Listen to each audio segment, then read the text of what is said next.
Here's a question that really has 2 or 3 questions, but it follows. It says, what advice would you give to a new church plant in a community with lots of churches already present? Should we, or how should we connect and partner with other churches to see Christ reconcile the community? Well, all of that is really left again with who is this guy? I guess he's asking the right question, but what is his relationship and his own attitude?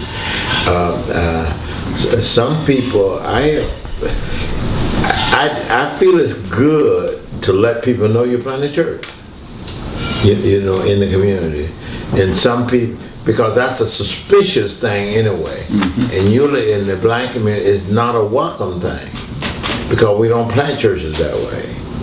But I think it brings about a sense of integrity when you come and say, this is what I want to do.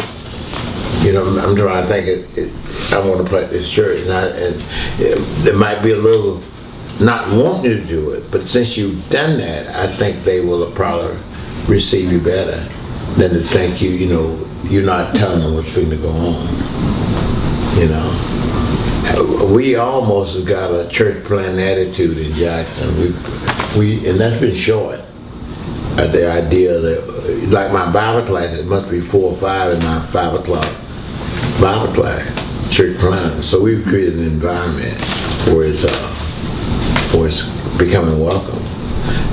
Still, I don't know if my other churches is ready to help them. My successful black churches, a couple, I don't know if they're ready to, in fact, help, but they're not against it. Okay.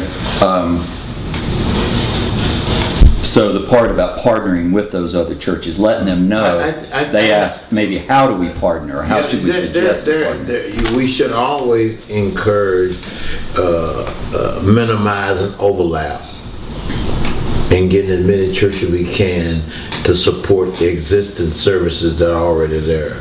And because some people want to just organize something as a means of evangelism. If you already got those health services and already got those services, why keep on? And it makes people greedy, and they go from one to the other. They won't be stable, and the poor get pitting one against the other one. You know, so if there are social ministries, don't go in and compete with them. You wasting your resources. You know, doing that.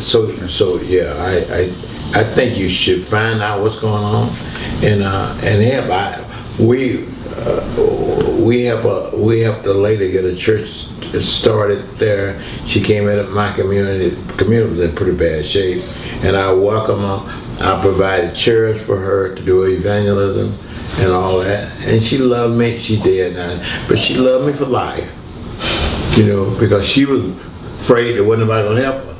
Her planting the church, and then when she come to me, and I said, well, we any way we can help you plant that church? I said, we can't reach them all, and some of them had already been to us and got mad with us. So you go on and get them.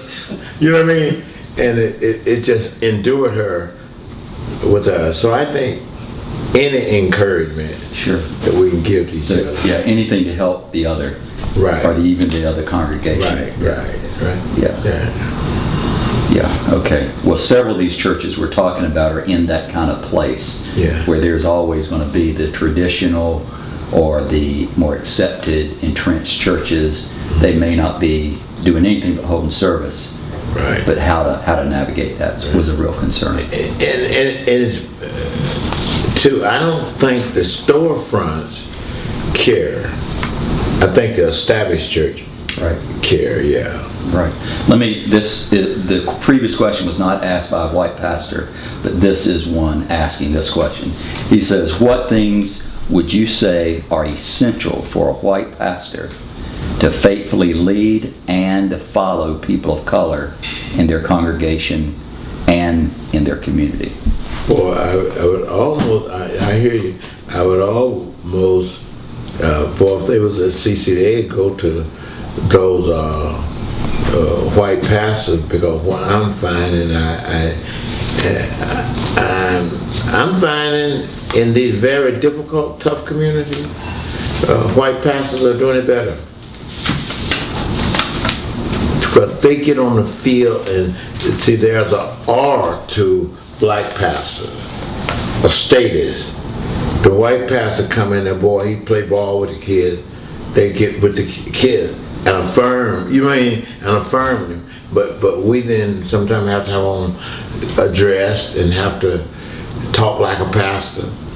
And the young people don't want all that on that air. So you think of all these a lot of these great ministers, and I know in Birmingham, these kids come over with I just marvel at the intelligence of these young black kids who are coming from the ghetto, and the white kids go in there and work with them. Same thing in Oklahoma City, you know. And I praise it, man. I want kids to learn. I don't care who have them, you know. So all of this, and of course, some white folk they're too scared of the community. They're still scared of what the blacks gonna do. They're so scared of rejection. Mm-hmm. And because it's hard when white folks never been rejected and always been in a dominant situation. But man, the biggest thing is to get in there, play with the kids, affirm their dignity, affirm them, tell them they can do it, we can do this. Man,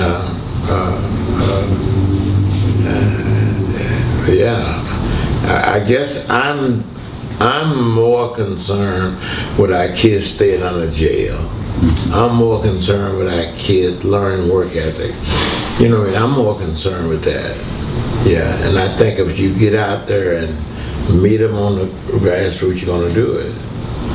Yeah. I think part of my story is just the fact that, at least the story within the black community, is John Blake didn't quit. He's still there. He's been there for 20-some years. He keeps showing up. So there's got to be some value there, even if I don't feel like I've been necessarily that successful in seeing change lives or keeping kids out of jail. I don't know, maybe we have been, but I think just the public. And so I think with whether it be white, black, brown, yellow pastor, it's consistency. Yeah, very much so.